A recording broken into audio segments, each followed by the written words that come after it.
当回人熊伫围捕的过程中被枪拍死，刘浩春伫昨日才承认讲，这条人熊是为因的园区走出来。林务局即马已经开始调查，今日邀集熟悉野生动物的专家学者呢，炸这个 AI 辨识仪器，加新德县政府的人员，到刘浩春去勘查，了解讲这个园区的防护措施到底是倒位出问题。 几若百只人熊生活伫咧遮规片的大土，敢有几若堆石头含歪地车，互动物伫咧遮爬来爬去。林务局含野生动物的专家会勘刘浩川的安全设施，到底是倒位出问题？在巴士来到人熊园区，四周围会当看到几若公车悬的壁刀含电网啊，甲规个园区为调话，就是惊动物走去。不过刘浩川的人熊若无注晶片，品质嘛无共款。刘浩川嘛深信人熊下身无绑起来，会当随在因拍正生囝。 六福村的部分，据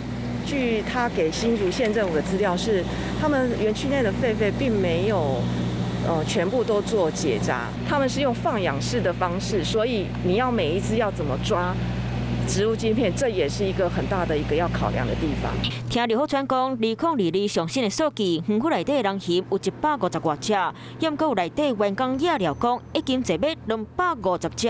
刘浩川无都确实知影讲动物的数量，林务局嘛计划用 AI 辨识系统来倒3共点名。如果可以拍到所有的狒狒的那个影像的话，那我们应该就有机会用这个 AI 的技术去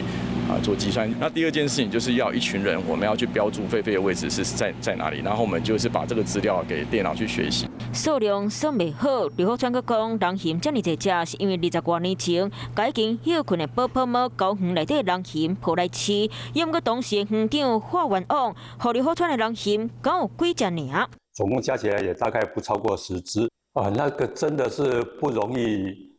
数清楚啊，因为他们是放养的，然后一大群在那边，可能。 有100多只吧。一只人熊跳起，互大家看到动物的权益，长期方看无，认为管理专业都欠缺，就含要安怎掠野生动物嘛做甲哩哩啦啦。主管机关林务局要安怎含地方政府来改善这个问题，就要好好想好详细。